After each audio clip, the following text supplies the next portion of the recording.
नमस्कार जंटी में स्वागत है आपका। मैं हूं योगेंद्र, आप देख रहे हैं खास खबर। खास खबर में हम बात करेंगे एक ऐसे मुद्दे की जो समाज में अब से पहले जिनकी जिम्मेदारी है उन्हें संभालना चाहिए था, आखिर एक बार फिर हमारे माननीयों में दागी कोई ना बने, सुप्रीम कोर्ट को एक बार फिर एक्शन में आना पड़ा।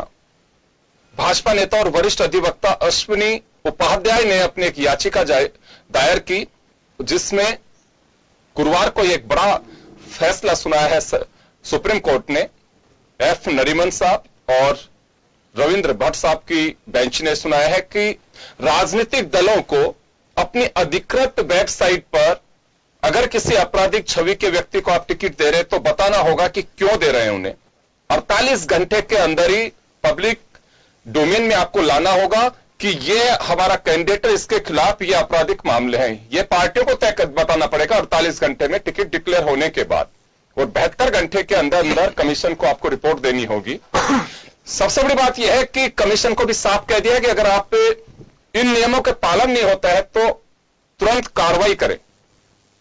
तो चले एक बार फिर, जैसे कुछ ऐसे एक्शन जो सरकारों को करना चाहिए था, राजनीतिक दलों को करना चाहिए था, वह सुप्रीम कोर्ट को करना पड़ा।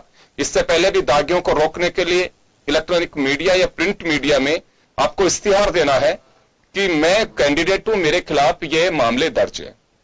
यह दो बातें आती हैं, अपराध किस नेचर का है और जनप्रतिनिधि आंदोलन करते हैं तो अगर वह आरोप लगते हैं तो उसे किस तरह से देखा जाना चाहिए। तमाम जो पहलू हैं उस पर हम चर्चा करेंगे। मैं आपको मजमून तक लेके जाता हूं, उसके बाद हमारे साथ पैनलिस्ट जो हैं वो हमारे जुड़ चुके हैं, उनसे हम चर्चा करेंगे। सुप्रीम कोर्ट का चुनाव सुधार पर फैसला, दलों से मांगा जवाब, क्यों दिया दागियों को टिकट। लगातार दागी सांसदों की बढ़ रही है संख्या। 15 सालों में दोगुने तक हुआ दागी सांसदों में इजाफा। जनता ने वोट देकर संसद तक भेजा।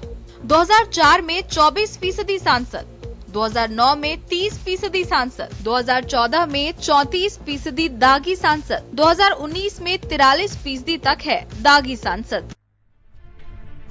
राजनीति में शुचिता और स्वच्छता की बातें अक्सर नेताओं से लेकर जनप्रतिनिधियों तक करते आए हैं, लेकिन यदि हकीकत देखी जाए तो मौजूदा संसद की दहलीज पार करने वाले 43% ऐसे नेता हैं जिन पर अपराधी होने का दाग है, और इसकी जानकारी खुद नेताओं ने अपने चुनाव लड़ने से पहले शपथ पत्र में दी है।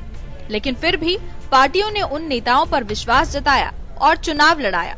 यहाँ तक कि जनता ने भी वोट देकर उन नेताओं को सदन के रास्ते में आगे बढ़ाया। पिछले कई दशकों से देखा जाए ये चर्चा का विषय जरूर रहा है, आखिर दागियों को टिकट क्यों दिया जाता है। लेकिन बावजूद इसके चुनाव में टिकट देने से लेकर जीत कर आने वाले दागियों की संख्या में लगातार बढ़ोतरी हो रही है। हालांकि इस पर पार्टियों के नेताओं के विचार कुछ अलग ही हैं। माननीय जो सुप्रीम कोर्ट ने आदेश दिया है उन सब की पालना हमको करनी चाहिए, और जो जिन पर आपराधिक मामले हैं उनकी जानकारी जनता को होना ही चाहिए, ताकि जनता तुलना करके अपना जनप्रतिनिधि चुन सके। निश्चित तौर से सारी राजनीतिक पार्टियों को गंभीर मुकदमों में, आपराधिक मुकदमों में जो लोग चाहे कोई पार्टी के हो, दागी लोग हो, उनसे पार्टियों को बचना चाहिए और गंभीरता से सुप्रीम कोर्ट के इस फैसले को मानना चाहिए। संसद ही नहीं, राज्यों की विधानसभाओं के भी हैं कुछ ऐसे ही हालात। राजस्थान विधानसभा में भी है दागी विधायक। 2018 में 36% मंत्रियों ने अपने आपराधिक मामले किए घोषित। इनमें 5 मंत्रियों ने गंभीर आपराधिक मामले किए घोषित। 1 मंत्री पर हत्या का मामला, 1 मंत्री पर हत्या के प्रयास के 2 मामले। 23% विधायकों पर आपराधिक रिकॉर्ड। 2005 में 13% था आंकड़ा, 2013 में 18% हो गया ये आंकड़ा। प्रधानमंत्री नरेंद्र मोदी ने जब 2014 का लोकसभा चुनाव लड़ा था तो देश की जनता से उन्होंने वायदा किया था कि जितने भी जनप्रतिनिधियों के खिलाफ मुकदमे हैं हम विशेष सुनवाई करके उनके खिलाफ मुकदमों का निस्तारण करेंगे, कार्रवाई करेंगे। लेकिन इसके बावजूद दागी लोगों को टिकट दिए गए और आज भारत की लोकसभा में जो जनप्रतिनिधि पहुंचे हैं उसमें 42% जनप्रतिनिधि दागी है। गुरुवार को सुप्रीम कोर्ट का आया ये फैसला राजनीति में नया कीर्तिमान ला सकता है। दरअसल याचिकाकर्ताओं ने सुप्रीम कोर्ट से मांग की है कि कोर्ट चुनाव आयोग को निर्देश दे, वो राजनीतिक दलों पर दबाव डाले कि राजनीतिक दल आपराधिक पृष्ठभूमि वाले नेताओं को टिकट नहीं दे। हालांकि इस कवायद में पिछले चुनाव से चुनाव आयोग ने कुछ बदलाव किए हैं, जिसमें चुनाव लड़ रहे उम्मीदवारों ने अपना आपराधिक रिकॉर्ड का ब्यौरा प्रकाशित भी करवाया था। लेकिन बावजूद इसके आपराधिक पृष्ठभूमि वाले नेताओं को टिकट देने को कोर्ट ने गंभीर माना और कहा कि राष्ट्र हित में इसमें जल्द ही कोई कदम उठाने की जरूरत है और यदि किसी दल ने आदेश नहीं माना तो कोर्ट की अवमानना का केस भी चलेगा। राजनीति में आपराधिक तत्वों का लगातार बढ़ता प्रभाव लोकतंत्र के लिए बढ़ते खतरे का ही संकेत है, क्योंकि किसी दागी व्यक्ति का छोटी बड़ी पंचायत का सदस्य बन जाना देश को दीमक के हवाले करना है। ऐसे में अदालत का ये फैसला चुनाव आयोग को भी ताकत देगा, साथ ही राजनीतिक दलों पर भी शिकंजा कसेगा। ब्यूरो रिपोर्ट, जन टीवी न्यूज। तो चले, बड़ा गंभीर विषय है और सुप्रीम कोर्ट को आखिर दखल करना पड़ा।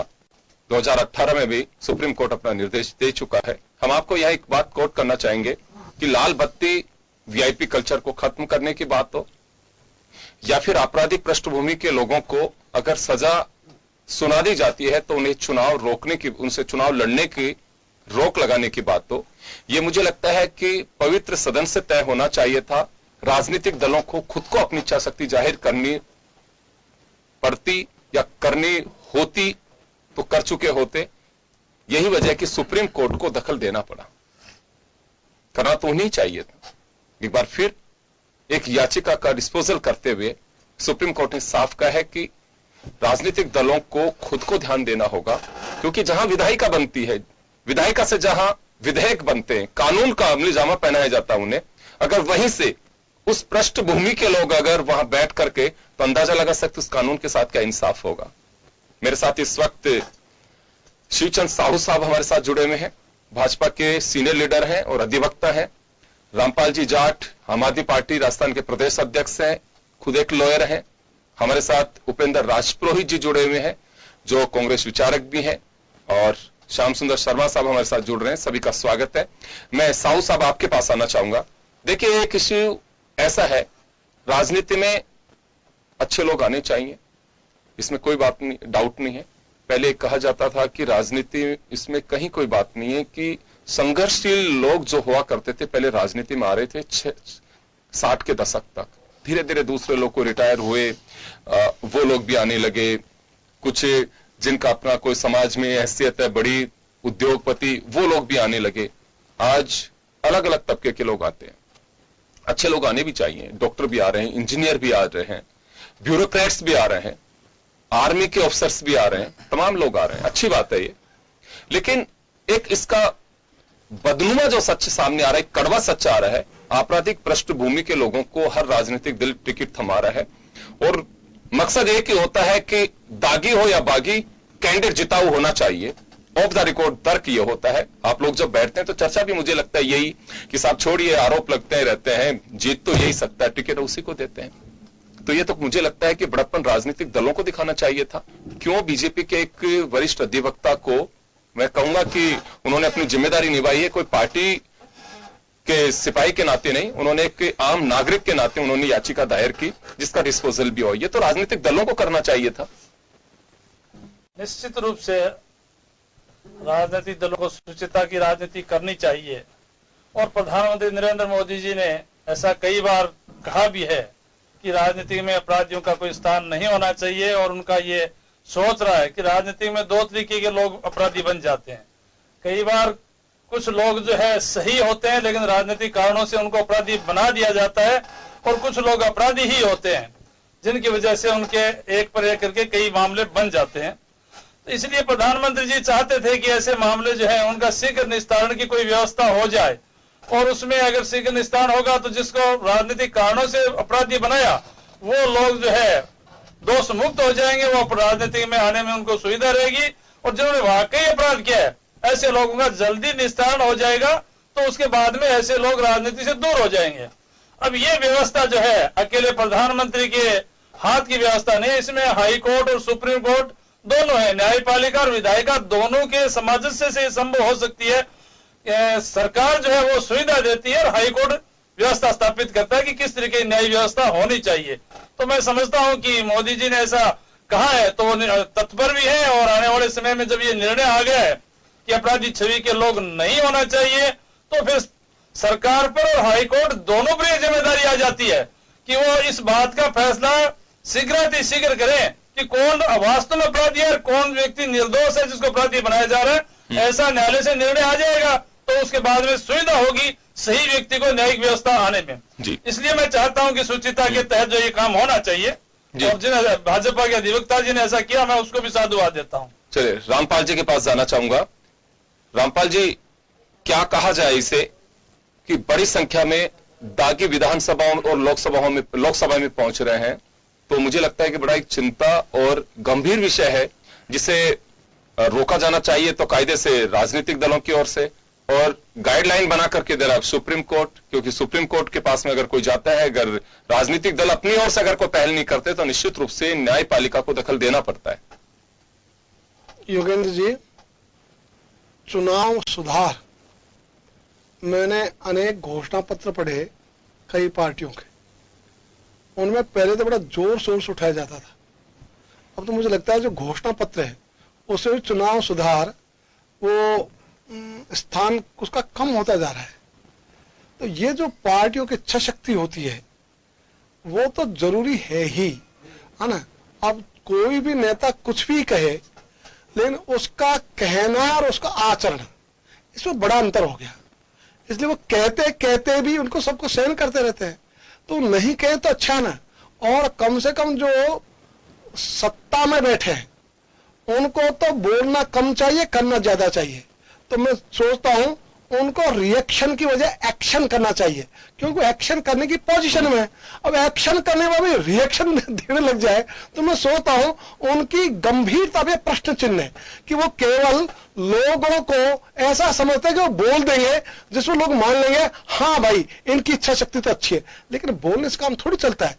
जब आपके पास हाथ में पावर है तो फिर आप इस और आगे भी बढ़े तो लोगों को लगेगा कि आप जो कहते हो उसमें गंभीरता है, आपकी कथनी और करनी इसमें अंतर नहीं है।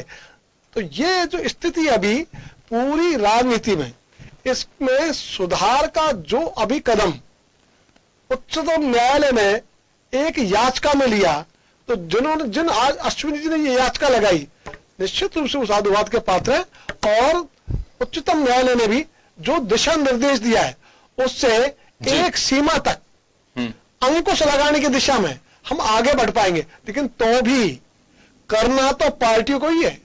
यदि पार्टी निर्णय करना, सही निर्णय करना शुरू कर दे जी, तो इनको हस्तक्षेप करने की स्थिति आऊंगा आपके पास में, क्योंकि चिंता का विषय इस वजह से है कि 2004 का जो लोकसभा चुनाव हुआ था उससे 2019 तक के सफर, यानी कि ये जो टाइम रहा, ये चौथा चुनाव, 2004 के बाद में चौथा जो चुनाव हुआ, डबल आपराधिक पृष्ठभूमि के लोग पहुंच गए। लोकसभा में 24% 2004 में थे जिन पे दाग लगे हुए थे, और 2019 में यह आंकड़ा 43% हो गया। आप अंदाजा लगाइए कि करीब आधे सांसद अगर इस तरह के हैं तो क्या स्थिति होगी।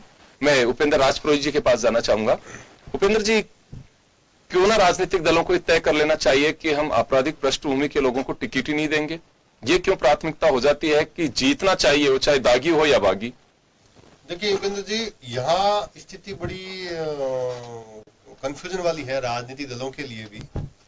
देखिए, कोई भी राजनीतिक दल हमेशा सत्ता के करीब रहना चाहता है, चाहे वो राज्य का चुनाव हो, चाहे पंचायत समिति का हो, चाहे वो केंद्रीय चुनाव हो। तो वहां पहला उनका जो टारगेट रहता है वो किसी प्रकार से सत्ता हथियाना, और यहीं से राजनीति के अंदर सुचिता का पतन शुरू हो जाता है। तो सुचिता के पतन के लिए कहीं न कहीं इनको अपनी मोरल ड्यूटी की तरफ ध्यान देना चाहिए। अब बात आती है अपराधियों की, तो ठीक है, हम अपराधी कहें या दबंग कहें, राजनीति में अपराधी को एक नया नाम दिया जाता है, दबंग, और जनता भी दबंग की राजनीति को पसंद करती है। देखिए, मैंने पहले भी कहा, बड़ी एक संशयपूर्ण स्थिति है राजनीतिक दलों के लिए भी। आम जनता भी आज एक अच्छे लीडर को जो साफ सुथरी बात करता है, पूरी तरह से नियमों की बात करता है, सिस्टम की बात करता है, उसको जनता भी पसंद नहीं करती। जनता को भी लीडर ऐसा चाहिए जो 50 लाख की गाड़ी में हो, 4 उसके पीछे पट्टे बैठे हो, एक गाड़ी वो अपने क्षेत्र में जाए तो उसके पीछे खाली चलती हो या भरी हुई चलती हो, और बड़ा ही वो सिस्टम से होता है, तो जनता भी उसको एक अलग ही नजर से देखती है।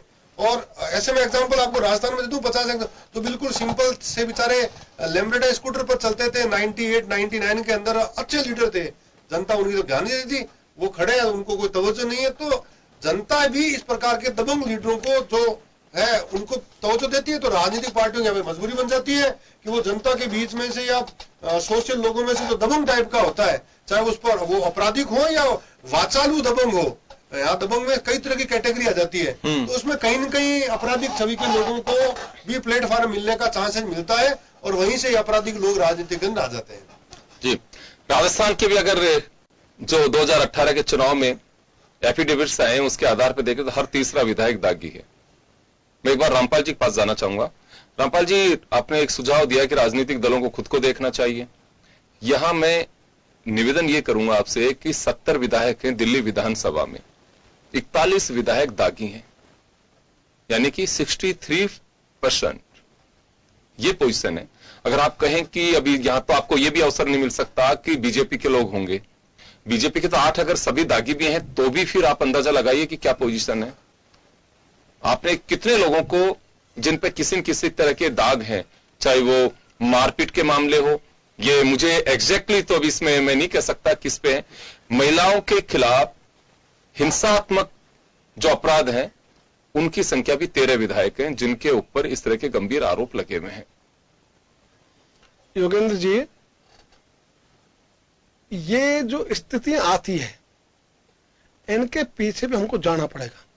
और दूसरी मैं बात कहना चाहूंगा, अभी 2 तरह की विधानसभा है। एक तो वो जो अपने संबंध में खुद कानून बनाने में सक्षम है, एक वो जो केंद्र शासित प्रदेश है, और केंद्र शासित प्रदेशों में उतना स्वतंत्रता उनको कानून बनाने की नहीं है जितनी बिना केंद्र शासित है। इन दोनों विधानसभाओं में अंतर है। यहां हमेशा केंद्र का हस्तक्षेप होता है, जो भी केंद्र शासित होता उसमें, जो केंद्र शासित भी उसमें केंद्र का हस्तक्षेप नहीं होता। इसलिए जो हस्तक्षेप है ये भी कम से कम होना चाहिए, और कम से कम हो तो इसमें सुधार आने की संभावना रहेगी। और ये केवल एक दल का 2 दल का मामला नहीं, ये हमको व्यापक रूप से विचार करना होगा कि ये जो वृत्ति है ये रुके कैसे। इसलिए जो एक बात आई अभी कि भाई जब जनता दबंगों को देखना पसंद करती है तो राजनीतिक दल भी उसी हवा में बह जाते हैं।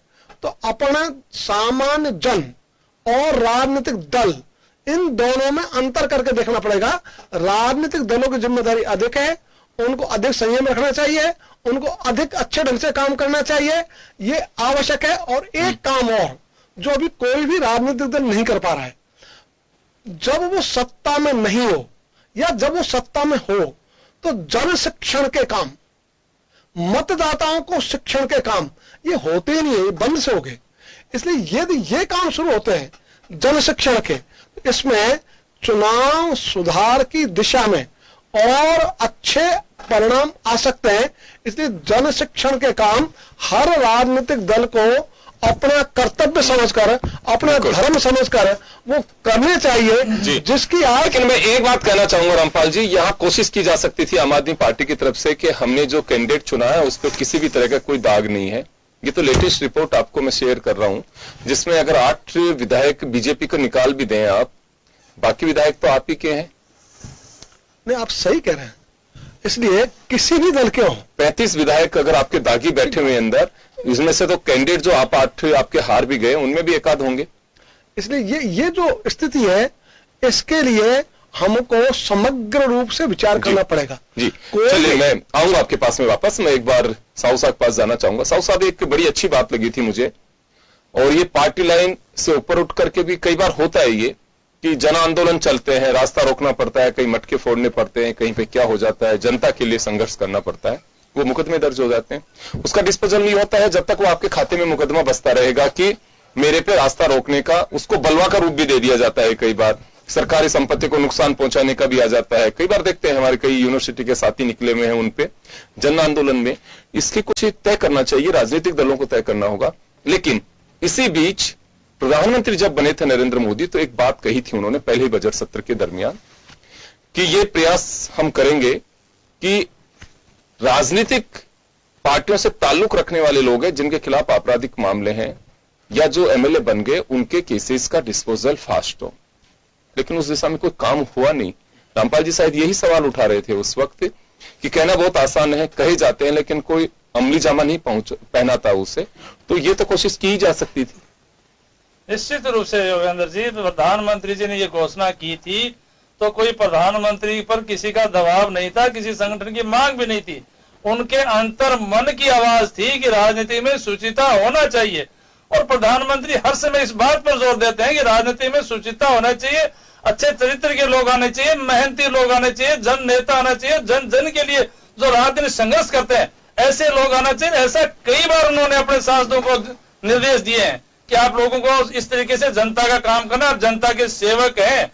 लेकिन राजनीति में काम करने के लिए प्रधानमंत्री जी का बहुमत है। पहले तो राज्यसभा में कुछ था ही नहीं जो ऐसा कोई संशोधन कर पाते। नहीं, इसको को खारिज करता। मैं तो ये बात करना चाह रहा हूं साहब, केवल उन्होंने कहा ये प्रस्ताव तो लेके आते, राज्यसभा के लोग उसे सहयोग करते कि नहीं करते, राज्यों की विधानसभा करती नहीं करती, ये तो प्रस्ताव ही नहीं बना। निश्चित रूप से प्रस्ताव भी आएंगे, ऐसी कोई बात थोड़ी है। जितना किया है प्रधानमंत्री जिस फास्ट गति से चल रहे हैं, आज 5 साल से ज्यादा वक्त लग गया। बीजेपी सरकार पर विपक्ष एकमात्र यही हमला बोलता जा रहा है कि प्रधानमंत्री जी तो रोज नया जो ले आते हैं। कई बार जुमलों में सुनते हैं कि पता नहीं 8 बजे प्रधानमंत्री जी का भाषण आ जाए, मेरे बहनों और भाइयों आज आपके ये एक्ट लागू होने वाला है। तो ऐसी स्थिति में प्रधानमंत्री जी को सोचना पड़ रहा है कि मैं पूरा जनसमर्थन से ही 8 बजे बात बोलेंगे। प्रधानमंत्री जी एक्ट के लिए 8 बजे बात बोलेंगे, हम स्वीकार करेंगे। लेकिन वो 8 बजे बाद ऐसे फैसले लेते हैं विरोधी है। देखिए, फैसले विरोधी नहीं होते हैं, फैसले जनता के परेशान करने वाले नहीं होते हैं। रात को क्यों की महेंद्र जी, मैं इस बात के लिए रात को क्यों की नोटबंदी की, उसका भी महत्व था। CWA वाला निर्णय, उसका भी महत्व था। कश्मीर का मुद्दा था, उसका भी महत्व था। प्रधानमंत्री जी के हाँ, लेकिन तरीका सारे ही स्वागत करने लायक है। लेकिन इस वोट की राजनीति में उपेंद्र जी, राजनीतिक दल जो है वो इस वोट की राजनीति से निर्णय देखते हैं। आज लोगों को बड़ी पीड़ा ये है कि प्रधानमंत्री की पब्लिसिटी, वोटों के लिए राजनीति कर रहे हैं।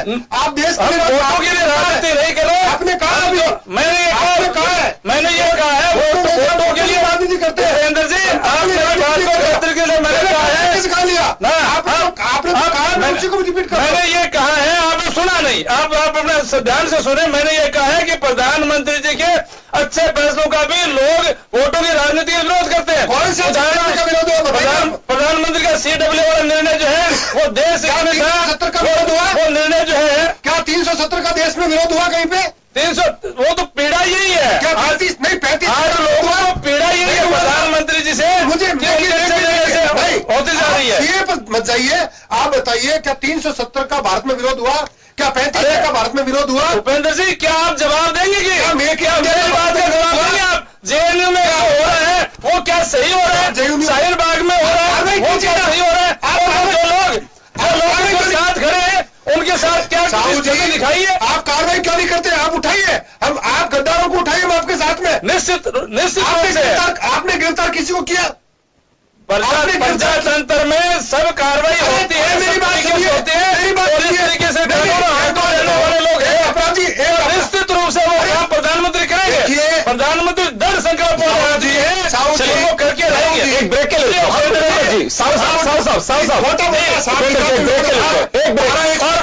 मैं दावा करता हूँ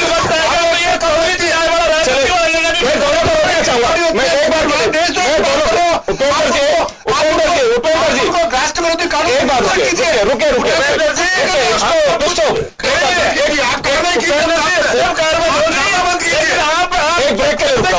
छोटे से लोगों को कहा अटक रहे हैं। एक ब्रेक के लिए रुक रहा हूं, ब्रेक के बाद हम वापस लौट रहे हैं छोटे से ब्रेक के लिए।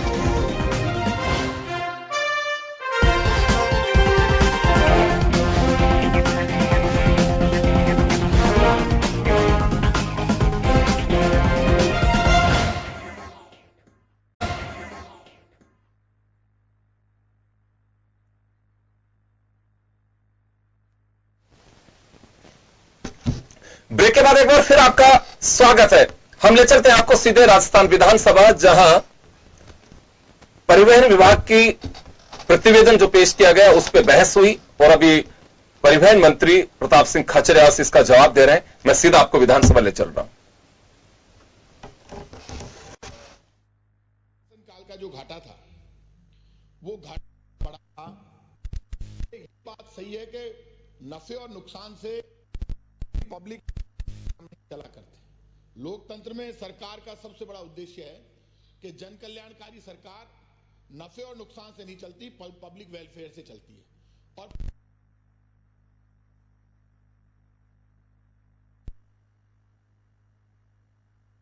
जब पैरेलल में चलेगी तो ही प्राइवेट प्लेयर मनमानी नहीं कर पाएगा।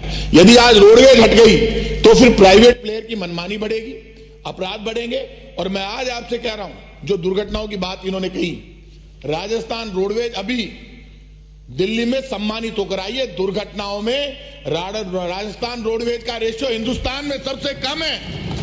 हम दुर्घटना नहीं करने में नंबर 1 पर हैं। इसलिए आप रोडवेज पर सवाल खड़े कर रहे हैं। रोडवेज की मैं मानता हूं कि रोडवेज के पास संसाधन नहीं है, रोडवेज की बसें खराब हो रही हैं, रोडवेज की हालत खराब है। इसके बावजूद रोडवेज का एक्सीडेंट रेशियो सबसे कम है पूरे हिंदुस्तान में।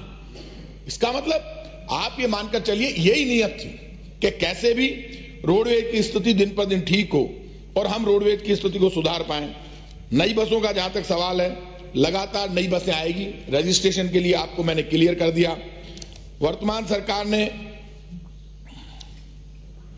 आज जहां तक दिल्ली का सवाल है, आप ये मानकर चलिए दिल्ली का बीकानेर हाउस, हमने वहां से रोडवेज बसों का संचालन बंद नहीं किया है।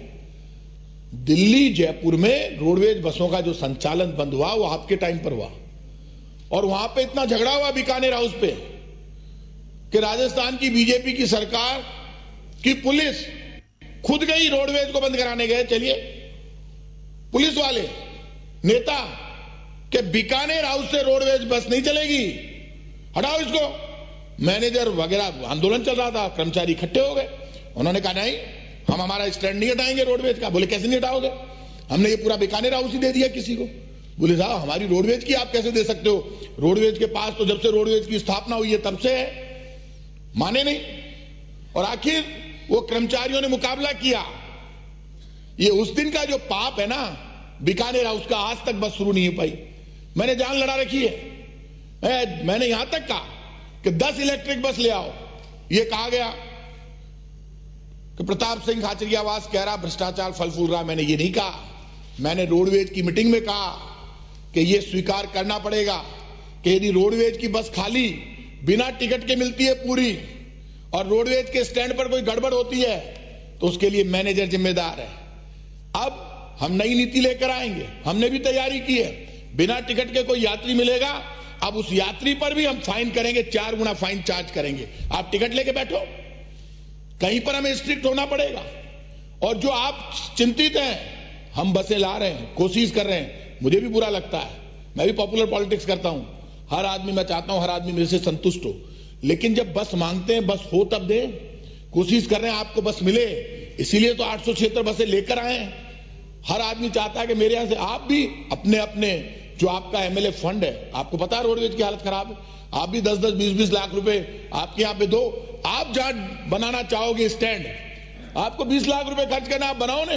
रोडवेज क्यों नहीं रुकेगी, हम रुकवाएंगे। और मैं आज सदन में घोषणा करता हूं सबके सामने, सब सदस्यों की एक शिकायत आई है मेरे पास कि रोडवेज बस हाईवे से निकल जाती है, अंदर से होकर नहीं जाती है, रुकती नहीं है।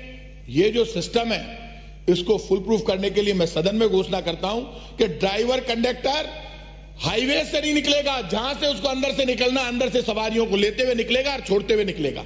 आप चिंता मत कीजिए इस बात की, ज्यादा चिंता है इस बात की। हर आदमी यही कह रहा है और इस बात को मैं मानता हूं, वो भाग रहा है। आप इस बात को मानकर चलिए, आप भी विधायक हैं। यदि आपको लगता है आपके यहां की रोडवेज में कहीं दिक्कत है, डिपो पर दिक्कत है, आप जाओ ना, डिपो मैनेजर से बात करो। एक भी विधायक मुझे ऐसा नहीं मिला अध्यक्ष जी जो ये कह दे कि ये प्लान है हमारे डिपो का, एक बात मुझे अच्छी लगी, वो मिले मुझे अमीन खान साहब, उन्होंने कहा कि जो वॉल्वो वहां तक जाती थी, यदि वो नहीं जाएगी तो मुझे उनकी बात सही लगी। एक जरूर वो मिले बीकानेर वाले, उन्होंने कहा कि जो वॉल्वो यहां से दिन में निकलती है वो यदि रात को निकलेगी तो फुल जाएगी। हमने अभी इस घाटे को कम करने के लिए ऐसे ऐसे काम किए। पिछली बार जो एमडी थे उनके वो आए मेरे पास बैठे, हमने कहा क्या करें, ऐसी ऐसी बसें चल रही है, ये बात मैं मानता हूं। लोक परिवहन सेवा की बस भी उसी रूट पर चल रही है, आगे आगे चल रही है रोडवेज के, और रोडवेज उसके पीछे पीछे चल रही है। क्या करें, वो परमिट पिछली सरकार के समय लेकर बैठा है, वो चलेगा बराबर में, टक्कर में रोडवेज को। ऐसा रोडवेज नहीं कर सकती सरकार के पास, ऐसा कोई कानून नहीं है, क्योंकि वो हाई कोर्ट से स्टे लेकर बैठे हैं। बात होती है प्राइवेट बसें यहां खड़ी है वहां खड़ी है, मेरे भी मन में इच्छा होती है इनको हटवा दो इस रोड से। हाई कोर्ट से स्टे लेकर बैठे हैं, कहते हैं हम टैक्स दे रहे हैं, हमारे पास परमिट है, सरकार ने हमसे समझौता किया है, आप हमको यहां से नहीं हटा सकते। इसलिए आप सिर्फ ये कहना, इतना हम कह सकते हैं कि आपका कोई अच्छा सुझाव होगा, उस सुझाव को सम्मान देना, उस सुझाव के अनुसार काम करना, ये हमारी जिम्मेदारी है। जहां तक ऑनलाइन आरक्षण प्रणाली हमने शुरू कर रखी है, उसमें हमारा काम चल रहा है और बड़ी ईमानदारी के साथ हम काम कर रहे हैं। और दुर्घटनाओं में कमी लाने के लिए ये जो बात आई,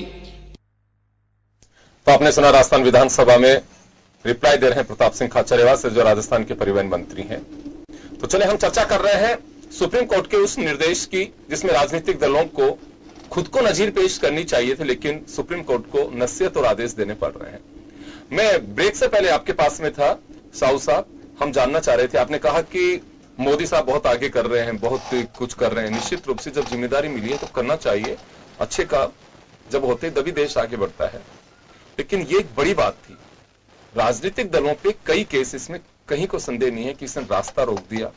अगर वो रास्ता रोक रहा है, उस पर केस लगा दिया कि सार्वजनिक संपत्ति को नुकसान पहुंचाया, राजकार्य में बाधा का मुकदमा दर्ज हो सकता। आप तो बहुत देखते हैं, लॉयर हैं, तो ये एक टाइम पीरियड तो होना चाहिए कि क्योंकि उसका कैरियर पॉलिटिक्स में है या कोई स्टूडेंट लीडर है, वो जरूरी नहीं कि राजनीति में आएगा, वो कोई प्रतियोगी परीक्षा देकर के अपना भविष्य उसमें भी लगा सकता है। ये केस लंबे समय तक चल रहे हैं, तो कोई तो फास्ट ट्रैक होना चाहिए किसी कैटेगरी के अंदर।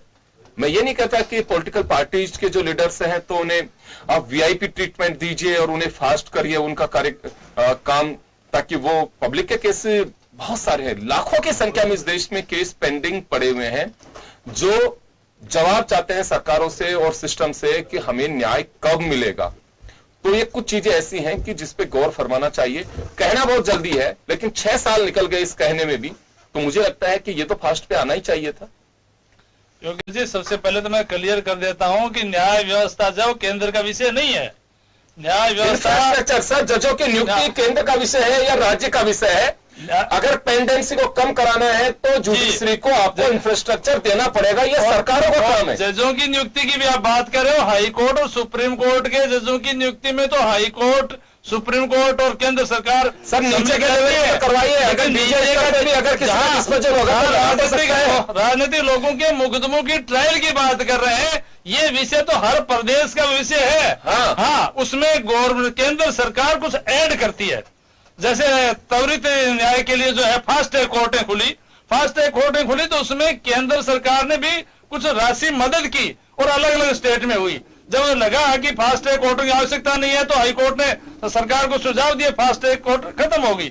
इसलिए केवल और केवल केंद्र सरकार पर यह थोप देना कि केंद्र सरकार की वजह से थोपी नहीं है। मोदी जी ने जो कहा था कि मेरी कोशिश है, मोदी जी तो केवल जो है कोई आईपीसी में या सीआरपीसी में कोई संशोधन की बात कर सकते हैं, लेकिन वो संशोधन हर स्टेट में कर सकता है। क्या कहा, हमारी सीआरपीसी का काम है इंफ्रास्ट्रक्चर हमारा। अगर सुप्रीम कोर्ट एक आज भी जो एक एड आती है जी गवर्नमेंट की तरफ से, गवर्नमेंट ऑफ इंडिया की तरफ से, जो राज्य सरकार को दी जाती है बाकायदा लीगल उसके लिए, तो उसमें भी आप कर तो सकते हैं कि राज्य सरकारों के साथ में कोलैबोरेट करके कि कम से कम ये जो चीजें इन्हें तो फास्ट करिए। राज्य सरकारों की ड्यूटी है, इंफ्रास्ट्रक्चर उपलब्ध कराइए, अदालतें खुलवाइए, वहां जजों की नियुक्ति करिए, एग्जाम लीजिए। जी बिल्कुल सही कह रहे हैं। ये केंद्र सरकार भी ऐड करती है। केंद्र सरकार ये कह सकती है हर स्टेट को कि आप त्वरित कोर्ट खोलेंगे तो केंद्र सरकार आपसे आपके पास में इसलिए और वो प्रक्रिया जो है आपके पास आ रहा हूं मैं आपके पास में। मैं श्याम सुंदर शर्मा साहब वरिष्ठ पत्रकार भी हमारे साथ में जुड़े हुए हैं। श्याम जी, आपके पास आना चाह रहा हूं मैं। मेरे को 3 बड़ी चीजें याद हैं। बड़प्पन तो राजनीति में सुचिता दिखाने वालों को योग सोचने से नहीं दिखाना चाहिए। लाल बत्ती यानी कि हमारे वीआईपी कल्चर खत्म किया तो सुप्रीम कोर्ट के निर्देश पे हुआ। अगर आपराधिक पृष्ठभूमि का कोई नेता है, चुनाव लड़ रहा है, सजा अगर उससे हो गई है, चुनाव नहीं लड़ सकता। 3 साल से ज्यादा की अगर सजा 2 साल या 3 साल, शायद 3 साल जो जेल में, क्योंकि 2 साल में तो कॉग्निजेंट ये तो उस तरह का ऑफेंस है कि जमानत हो सकती है 3 से कम में। तो ये जो कि ये भी सुप्रीम कोर्ट के निर्देश पे हो। और एक बार फिर कि अब राजनीतिक दलों को तय करना होगा, उनकी जो वेबसाइट अधिकृत उस पर आप लगाएंगे कि इस व्यक्ति के पीछे केसेज हैं, लेकिन टिकट देने की वजह ये है। ये तो राजनीतिक दलों को खुद को तय करना चाहिए। देखिए योगेंद्र जी, क्योंकि प्रधानमंत्री जी जब 2014 का पुराना बात याद करें कि लोकसभा में बोले थे कि हम किसी भी अपराधी वाले को टिकट नहीं देंगे और उसको वो होगा और हम उस पर तुरंत गति से कार्रवाई करेंगे, उसकी पेंडेंसी खत्म कराएंगे। बहुत सारी चीजें उन्होंने बोली थी। वो चुनाव 5 साल पूरे हो गए, फिर दोबारा निर्वाचित हो गए, फिर से सरकार बन गई। साहू साहब कह रहे थे कि दायित्व केंद्र सरकार का नहीं होता था। प्रधानमंत्री ने तो जो कुछ कहा था वो 5 साल में पूरा नहीं कर पाए, फिर जीत गए दोबारा से। फिर सुप्रीम कोर्ट को करना पड़ा, क्योंकि उनको पता था प्रधानमंत्री जी कहते हैं लेकिन कर नहीं पाते। इसलिए सुप्रीम कोर्ट को मैं बधाई देना चाहता हूँ कि वही उसी के दिशा निर्देश पे राम मंदिर भी बन रहा है तो उन्हीं के दिशा निर्देश पे बन रहा है, 3 तलाक भी हो रहा है तो उन्हीं के निर्देश पे हो रहा है। सरकार केवल कहती है, करती नहीं है। कोर्ट कहेगा तो अब, क्योंकि अब तो मजबूरी है सारी राजनीतिक पार्टियों को अब करना। एनआरसी भी जो देश में बवाल मच रहा है वो सुप्रीम कोर्ट के निर्देश पर सर्वे हुआ। और ये एक अजीब स्थिति है कि हमारे राजनीतिक दल उलझ रहे थे। सुप्रीम कोर्ट का निर्देश असम के लिए था। ये तो राजीव गांधी के समय हो गया था वो निर्णय, तो बात धीरे धीरे हुआ। और उसमें क्या है कि जिस प्रकार की उलझन पैदा हो गई, इसलिए सीए के डबल सी लाए, वो इसलिए लाए कि वो असम की गलतियों को सुधार लें, बाकी कोई ऐसी चीज नहीं थी। इसलिए मैं फिर कह रहा हूँ कि सुप्रीम कोर्ट को जितना और कुछ चीजें तय करनी चाहिए, जिससे कि आप जो कह रहे हैं कि कोर्ट नहीं है तो कोर्ट नहीं है, तो ये तो दायित्व सरकार, देखिए आप भाजपा सरकार, केंद्र सरकार करे, नैतिक निर्णय करे कि इस प्रकार से ये राज्य सरकारें करेंगी। जब राज्य सरकारों को कहते हैं कि इस पे विशेष अधिवेशन बुलाइए और पास कराइए, जब ये अगर आग्रह कर देते हैं तो केंद्र सरकार का कहना मानेंगे लोग। और कुछ कहे कि हम 50% हम देंगे और 50% राज्य सरकारें दें, तो ये जिस प्रकार के केसेस पेंडिंग है, कितने लाखों की संख्या में केसेस राज्य निचले स्तर पर भी है और उच्च स्तर पर भी है, तो ऐसी स्थिति में ये देश किस दिशा में जाएगा? अगर वही लोग, आपराधिक किस्म के लोग ही राजनीति में आएंगे तो निश्चित रूप से रामपाल जी का नंबर तो आना नहीं, क्योंकि रामपाल जी जिस प्रकार के संघर्ष कर रहे थे, सब कुछ कर रहे थे और उनको पार्टी छोड़ के जाना पड़ा। और आज अब तो इनके पार्टी भी एक राज्य में सरकार में सब दूसरी बार अध्यक्ष है, अब तो बांटने वाले हैं प्रदेश अध्यक्ष होने के नाते, क्योंकि ये तो वहां भी टिकट बांटने वाले थे। अगर आप सही ढंग से उनका उपयोग करते होते तो ये तो थे संघर्षशील। अब इनको, क्योंकि ये तो राजनीति स्वच्छ राजनीति करते हैं, इसलिए आप पार्टी में गए। अब मैं कह रहा हूँ कि इसलिए अच्छे लोग जैसे आप हो, आपको टिकट अच्छे को मिले। अब वहाँ तो मिलेगा किसको? वहाँ तो आपराधिक किस्म का आदमी नहीं मिलेगा तो फिर अपराध निपटा देगा। इसलिए वो अपने क्षेत्र में उपेंद्र जी ने एक लॉजिक दिया, ये काफी हद तक प्रैक्टिकली बात इन्होंने कही है कि देखिए जनता को भी सब नेता ऐसा ही चाहिए कि उनकी बात के लिए लट लेके खड़ा रहे। इनका ये कहना है कि आम भाषा में ऐसे लोगों को पसंद किया जाता है, दबंग टाइप का नेता होना चाहिए। ये जिस क्षेत्र से आते हैं बीकानेर में, वहां तो कुछ चीजें, कुछ गाँवों में तो चल जाता है मामला, लेकिन आपका एमएलए लाठी लेके मारे किसी को और पढ़ना नहीं जाने, लिखना नहीं जाने, विधानसभा में अपनी बात को नहीं कहना जाने, तो जनप्रतिनिधि किस काम का आपका? साहब सुनो जी, मैं आपकी बात नहीं कर रहा, आपको मैं ठीक है एमएलए के नाम यहाँ पे लेना ठीक नहीं है। मैं कह रहा हूँ विधानसभा के अंदर अपने कम से कम दबंग का मतलब यहाँ पे है। दमन का मतलब ये नहीं, देखिए मेरी बात, दमन का मतलब ये नहीं है। दबंग का मतलब यहाँ पर प्रभाव, प्रभाव कैसे होता है? प्रभाव आपकी योग्यता के आधार पर प्रभाव होता है, आपके लठ के आधार पर प्रभावित कौन करने वाला है? 10 लोगों को मार दोगे तो आपको थोड़ा प्रभावित माना जाएगा। अरे तो देखिए यहाँ पर आप देखिएगा, कोई योग्य व्यक्ति विधानसभा में जाता है तो अपने क्षेत्र की चीजें भी उठाता है, लोगों को उनका हक भी दिलाता है, लिखा पढ़ी करने भी जानता है, और मंत्री भी वही बनता है जो पढ़ा लिखा और ढंग का होता है। कुछ होता है जो कि सुंदर काका जैसे को बनाना पड़ जाता है कि उनको दर्जा दिया जा सकता है। तो इसलिए मैं मानता हूँ कुछ है ऐसे, उनको बनाना थोड़ा बहुत, लेकिन योग्य व्यक्ति को अगर लाओगे तो राजनीति भी स्वच्छ होगी, और जो भ्रष्टाचार होता है उसको रोकने के लिए भी स्वच्छ और अच्छी छवि के लोग राजनीति में सक्रिय होने चाहिए, आने चाहिए। उनको ऐसा नहीं हो साइड लाइन कर दो क्योंकि इनके पास करोड़ दो 5-10 करोड़ नहीं है तो इनको राजनीति करने का अधिकार नहीं है। ऐसे लोगों को ही बाहर करना चाहिए, कोशिश होनी चाहिए अच्छे लोग आए, जनप्रतिनिधि वो बने जो सेवा भाव से आए। कमाने की दृष्टि से अगर राजनीति में जो आएगा तो इसलिए कहते थे कि वकील पेशे का व्यक्ति आता था, सीए आता था या बाकी के, क्योंकि वो अपने आप से धनाढ्य होते थे और अपने घर की स्थिति अच्छी रखते थे, इसलिए सेवा भाव से आते थे। अब सेवा भाव से नहीं आते, तो अब तो केवल इवेंट मैनेजमेंट के देते, कमाने की दृष्टि से लोग आने लग गए। आप क्या 3 बीघा जमीन बेचेंगे, जीतेंगे, फिर वापिस से सैकड़ों बीघा खरीद लेंगे। ये जो राजनीति में स्तर गिरा है आज, क्योंकि मुख्य चुनाव आयुक्त सुनील अरोड़ा भी यहाँ पर मीटिंग ले रहे हैं, वो चल रही है मेरिट में, वो क्या, क्योंकि इम्प्लीमेंट तो उनको ही करना है, क्योंकि उनको कह दिया है, निर्देश भी दिए बाकायदा साहब। अगर हमारे सुप्रीम कोर्ट की अनुपालना नहीं करे तो उनको अयोग्य घोषित, उनका आपराधिक मामला दर्ज कराइएगा। ये बहुत बड़ा बदलाव राजनीति में इस आदेश के बाद आने की संभावना बनेगी, और अच्छे लोग जो कि अब तक राजनीति में नहीं पनप पाते थे, मैं मान के चलता हूं कि सुप्रीम कोर्ट के जिस प्रकार के दिशा निर्देश राजनीतिक पार्टी को दिए, राजनीतिक पार्टी में कुछ पार्टियां अच्छे लोगों को लाने का प्रयास करती है, कुछ तो इन्हीं को लाती है। आप यूपी में तो आप देखिए सभी राजनीतिक दल, सभी राजनीतिक दल, ऐसा कोई राजनीतिक दल हिंदुस्तान में नहीं है जो ये दावा कर सके कि मेरा एक कैंडिडेट भी दागी नहीं है, ऐसा कोई दल नहीं है। योगेंद्र जी, आपको बताना पड़ेगा कि हमने इसको टिकट किन कारणों से दिया। जीत का कोई क्राइटेरिया नहीं होगा कि जीतने वाला कैंडिडेट इसलिए दिया, नहीं।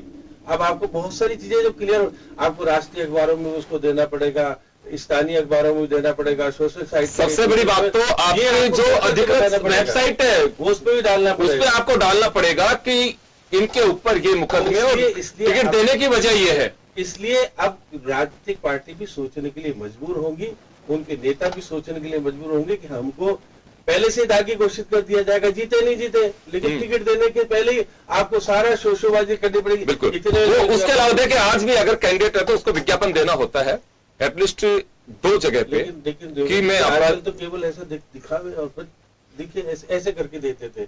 आपके सामने आपके टेलीविजन में कुछ तो दिए थे, तो आपको कहा गया कि जल्दी से हटा लेना, लगाना मत। आपको बहुत सारी चीजें, ये बहुत अच्छी चीज कही है सुप्रीम कोर्ट ने कि नहीं ऐसा नहीं होना चाहिए, स्थानीय भी होना चाहिए, राष्ट्रीय भी होना चाहिए, सोशल मीडिया भी होना चाहिए, ट्विटर भी होना चाहिए, वो सारी चीजों को वेबसाइट पर डालो। तो निश्चित रूप से मैं कहता हूँ कि साहू साहब और रामपाल जी जैसे के नेताओं का भविष्य उज्जवल होगा आने वाले समय में। चलिए रामपाल जी के पास ही जा रहा हूँ। रामपाल जी, आप एक लॉयर भी हैं, यहाँ देखिए कुछ एक बातें जो आती हैं, कुछ हद तक जैसे राजपुरोहित जी ने भी बातें बताई, हम देखते भी हैं, वर्षों से देखते हैं, कोई पब्लिक इश्यू है, पानी नहीं आ रहा साहब, बिजली नहीं आ रही, सड़क टूटी हुई है, अब नेता के पास में चुनाव लड़ना है उनको, या उनका जनप्रतिनिधि किसी ने रास्ता रोक दिया, रास्ता रोकने के दौरान ये अधिकार तो किसी को भी नहीं है कि सार्वजनिक संपत्ति को आप नुकसान पहुंचाएं, पत्थरबाजी कर दें, और आपस में कई बार ऐसी स्थितियां बन जाती है कि लाठी बटा जंग भी हो जाती है। वो एक दुर्भाग्यपूर्ण स्थिति है। लेकिन रास्ता रोक करके अपराध ये भी है कि आप रास्ता नहीं रोक सकते। आप लोग तो ज्यादा बेहतर समझते हैं, ये मुकदमे दर्ज होते हैं। एक कैटेगरी जो करनी पड़ेगी उसको मुझे लगता है कि राजनीतिक दल भी कुछ अपनी तरफ से करें कि हाँ बिल्कुल राज्यों की विधानसभाओं के राज्य सरकारों के साथ मिलकर के कि इस तरह के जो केसेज होते हैं उन्हें हटाया जाना चाहिए। और गंभीर नेचर के केस या तो चलेगा ही नहीं, फिर उसमें बल्क में वापस ले लेते हैं कि ठीक है इतने साल से इतने साल के बीच के केस हैं, सब हमारे जो कार्यकर्ताओं पे लगे थे, जन आंदोलन के दिन को वापस ले लो। अब आपकी तो सरकार राजस्थान में कब आएगी पता नहीं, लेकिन मुकदमे पता नहीं आपके भी कार्यकर्ताओं पे हो सकते हैं। इसका क्या सोल्यूशन होगा? योगेंद्र जी, प्रश्न बहुत बढ़िया है और डिबेट योग्य है, जो डिबेट होनी चाहिए। मैंने आंदोलन शुरू किए 1986 से अब तक निरंतर। ये सही है, मेरे खिलाफ भी मुकदमे बने, लेकिन मैंने मुकदमा ये भी हिम्मत की कि मैंने ये कहा कि सही है, हमने नारे लगाए। मैंने ये भी कहा कि हाँ सही, हमने धारा 144 तोड़ी। तो मैं ये भी कहकर आया ना, तो यदि किसी ने ये कहा कि मैं पब्लिक के लिए लड़ रहा हूं, पब्लिक के लिए रास्ता रोक रहा हूं, तो फिर कोर्ट में जाके ये भी कहे कि हाँ मैंने रास्ता रोका है। इतनी हिम्मत भी होनी चाहिए। ये जब तक हिम्मत नहीं होगी तो वहां तो जाके कहूंगा नहीं गलत है आरोप, तो आरोप गलत क्यों कहो, सही कहो ना। इसलिए मैंने तो कोर्ट में जाके कहा कि आरोप सही है, इसलिए मुझे जेल में भेजा, मैं जेल में गया। वो अलग बात है कि ऊपर कोर्ट ने कहा कि मेरा वर्जन सही था, इसलिए मुझे बिना जमानत के रिहा कर दिया। लेकिन ये जो कहने का साहस है, इसलिए हमको राजनीतिक दलों को ये प्रशिक्षण देना चाहिए लोगों को कि आप सस्ती लोकप्रियता, जल्दी लोकप्रिय बनने की होड़ में आप इस ढंग के काम मत करो जो पब्लिक को दुख दे। इसलिए गांधी का एक मुझे बात ध्यान है, उनकी जो थ्योरी है, आपको यदि सत्याग्रह करना है तो खुद को कष्ट दो, दूसरे को कष्ट में मत डालो। इसलिए खुद को कष्ट देकर आंदोलन करना, ये जो दिशा है। इसलिए हम तो अभी भी 2010 हमारे एक आंदोलन चल रहा है, 9 साल हमें सफलता मिली, और वही हम लाठी भाटा जंग करते, हो सकता है 9 महीने मिल जाती, तो 9 साल हमने धीरज रखा, तब जाकर सफलता मिली। इसलिए सफलता में जल्दबाजी की आशा, जल्दी से जल्दी मैं लीडर बन जाऊं एक ही रात में लाठी भाटा जंग करा के, ये जो इच्छा है, ये कहीं न कहीं इस पर हमको अंकुश लगाना चाहिए संयम से। तो ये संयम का पाठ पढ़ाना चाहिए हर राजनीतिक दल को।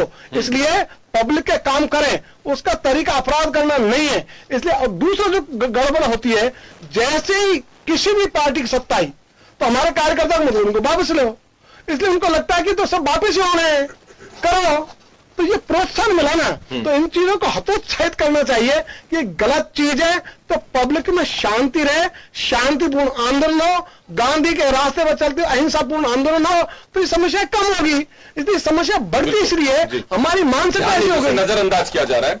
मैं साहू साहब आपके पास आना चाहूंगा। आपकी पार्टी का जो दौर था अटल अडवाणी का, राजस्थान में भैरव सिंह शेखावत का, भवनलाल शर्मा, ललित किशोर चतुर्वेदी, भावड़ा जी, उस वक्त वास्तव में हम देखा करते थे जब 98 का चुनाव हो रहा था, उस वक्त भी बाकायदा कैंडिडेट्स की स्क्रूटनी आपके ऊपर आंदोलन के दौरान के मुकदमे हैं उसको मानते थे कि जन आंदोलन था, हम तो संघर्ष करके ही राजनीति में पार्टी को खड़ी किए, उसको तो जस्टिफाई आपकी पार्टी के नेता करते। तो उस दौर में ऐसे किसी गंभीर अपराधी के लिए जो पार्टी के लिए मुसीबत बने, ऐसे किसी को टिकट नहीं देते थे। लेकिन आज तो स्थितियां अलग हो गई, हिस्ट्री सीट खुली हुई है लेकिन फिर भी टिकट दिए जा रहे हैं। ये मैं आपसे सवाल इस वजह से कर रहा हूं, आप लोगों ने हमेशा पंचनिष्ठा और सुचिता की बात की है। निश्चित रूप से योगेंद्र जी, मुझे अच्छी तरह से ध्यान आ रहा है भैरव सिंह जी का कार्यकाल, और भैरव सिंह जी के कार्यकाल में एक राजस्थान के नागौर से दबंग नेता थे जिन्होंने टिकट मांगी थी, और पूरी पार्टी भी चाहती थी कि उनको टिकट मिले, लेकिन आखिर उनका जो है आपराधिक प्रकरणों के कारण से टिकट उनको नहीं मिल करके उनकी पत्नी को दी गई। और भैरव सिंह जी ने इस बात की पालना करी कि राजनीति में सुचिता वाले लोग ही आने चाहिए। अब वर्तमान परिस्थितियों में कुछ ऐसी परिस्थितियां आ गई है कि संविधान ये कहता है कि जब तक किसी व्यक्ति को दोषी साबित नहीं हो जाए तब तक निर्दोष है। तो कोई व्यक्ति लीगली आकर के पार्टी के सामने कहता है कि आप संविधान से बड़े हो क्या, संविधान में दोषी थोड़ा ही हो, मेरे पर तो आरोप है, और वो भी मैंने जन संघर्ष करता हूं, राजनीतिक व्यवस्था से मुझे झूठा फंसाया गया। ऐसी परिस्थिति में कुछ कार्यकर्ताओं को टिकट देनी पड़ जाती है, थोड़ी जनता भी उनके साथ होती है। ऐसे लोग जिन पे बलात्कार के आरोप हों, ऐसे लोग जिन पे मर्डर या चोरी डकैती टाइप के आरोप हों, ऐसे लोगों को अगर टिकट दिया जाए उसको क्या कहेंगे? किसी पे बलवा करने का हो, किसी पे फ्रॉड करने का हो, बड़ी एक रैकेट चलाते हो, ऐसे भी आरोप अगर राजनीतिक दलों में कार्यकर्ताओं पे लगे, उसे क्या कहेंगे? उसे मठाधीश बना करके बैठाएंगे राजनीति के सिंहासन पर? निश्चित रूप से ऐसे लोगों को कतई टिकट नहीं दिए जाने चाहिए। मैं सोचता हूं कि भारतीय जनता पार्टी ऐसे लोगों से परहेज ही करती है। किसी व्यक्ति विशेष के लिए कई बार राजनीतिक कारणों से कोई स्कैंडल के तहत शिकार हो जाए, और ऐसा राजस्थान में राजनीतिक शिकार हुए हैं पॉलिटिकल लोग, जो बाद में सुप्रीम कोर्ट तक गए, सुप्रीम कोर्ट ने उनको बरी किया है कि हाँ ये इनके खिलाफ बरी भी चार्ज से बरी किया है। सर ये मैं एक कोर्ट करना चाहूंगा यहाँ पे, मैं इस वजह से कह रहा हूं, दागी हो चाहे बागी, आप ही की पार्टी का एक उदाहरण देना चाहूंगा। राजस्थान का ये पहला उदाहरण था जब सुप्रीम कोर्ट की रूलिंग के बाद धौलपुर विधायक जो एक मर्डर के केस के अंदर उन्हें सजा सुनाई गई और उन्हें इस्तीफा देना पड़ा। आप लोगों ने बाई इलेक्शन हुआ, उनकी पत्नी को ले लिया। तो पत्नी को दिया था वो देखिए राजनीतिक में पत्नी, ये दूसरा मामला में भी यही हुआ ने अपने दामन को बचाने। मैं यही कहना चाहता हूँ योगेंद्र जी, प्रजातंत्र में हर व्यक्ति का अपना चाल और चरित्र होता है, और जो धौलपुर से भी जिस महिला को टिकट दी उस पर एक भी केस नहीं था। तो इसलिए आप राजनीति में तो पति पत्नी आमने सामने लड़ते हैं, भाई भाई सामने सामने लड़ते हैं। एक बात बताइए, लेकिन अगर कोई राजनीति का कोई बड़ा नेता है, उसके परिवार को क्यों उसमें घोट रहे हो? उसके अगर आपने जो बात कही तो इस पे कायम भी तो रहिए कि नीचे की पीढ़ी को क्यों दोषी ठहरा रहे हो कि इनके तो परदादा बाबा नाना नाना ये सब कुछ इस तरह से किया देश में, और आज इस पीढ़ी को वो क्यों झेलें? उसको क्यों चर्चाएं की जाती हैं? चलिए समय कम है, परिवारवाद के खिलाफ है योगेंद्र जी, निश्चित रूप से कहना चाहिए। कोई दल नहीं है। राजनाथ सिंह जी को देख लीजिए, किसी का पुत्र या परिवार का सदस्य सक्रिय है, जिनके माँ बाप मर गए, वो देश के लिए त्याग के लिए दादी खत्म हो गई, उनके पिताजी खत्म हो गए, उनको तो सर परिवारवाद है, हमारे परिवारवाद नहीं आ जाए। परिवारवाद आपके नहीं, परिवारवाद कांग्रेस में है, कांग्रेस परिवारवाद करती है, हम परिवारवाद कोई नहीं है। मेरे पास 1 मिनट का वक्त है, आप जल्दी बोलिए। अलग कर सकते हो जी, आप बताइए। देखिए योगेंद्र जी, मुझे बड़ा आश्चर्य हो रहा है कि साहू जी कह रहे हैं कि कांग्रेस है परिवारवाद। मैं आपको लिस्ट दे सकता हूँ हिंदुस्तान के अंदर परिवारवाद। अभी तो हम आपराधिक पृष्ठभूमि पे आए। परिवारवाद और अपराध का अनुपात देखा जाए, अपराध में कांग्रेस की बहुत है, लिस्ट उठा के देखो तो आपकी पार्टी में कांग्रेस के सारे अपराधी ये राजा देख लो,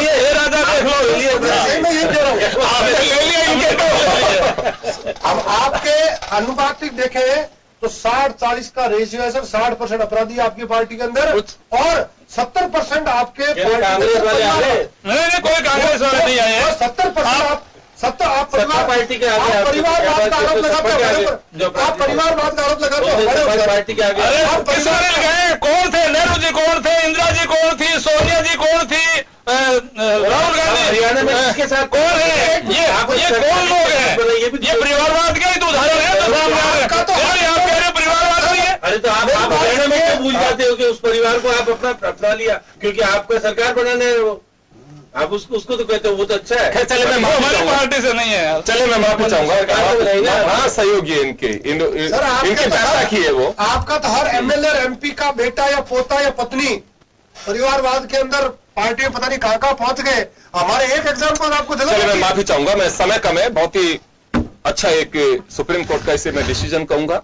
निश्चित रूप से राजनीतिक दलों को जो सोच कायम रखनी चाहिए थी, जहां से शुरुआत करनी चाहिए, अगर वो नहीं करते हैं तो कोई भी आम नागरिक अगर वो पिटीशन फाइल करता है और उस पर इस तरह का डिसीजन आता है तो स्वागत योग्य है। निश्चित रूप से हम सबको उसकी तारीफ करनी चाहिए, और क्योंकि ये कहना यो पड़ रहा है कि जो काम राजनीतिक दलों को खुद को करना चाहिए, सत्ता की लालसा इतनी नहीं होनी चाहिए कि हम भूल जाएं कि हमारा मकसद क्या था राजनीति में आने का, क्यों हम राजनीतिक दलों का गठन कर रहे थे, और आगे जाकर के हम सोच क्या बैठते हैं। तो मुझे लगता है बड़ी तकलीफ की बात है ये, समाज के लिए भी देश के लिए भी।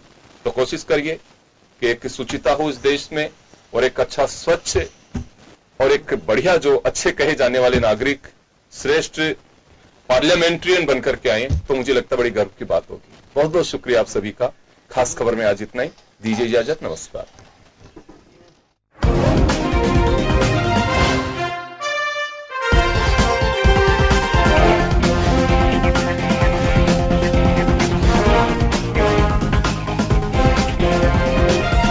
जन टीवी की लेटेस्ट अपडेट पाने के लिए हमारे चैनल को जरूर सब्सक्राइब करें और नोटिफिकेशन पाने के लिए बेल आइकॉन दबाएं।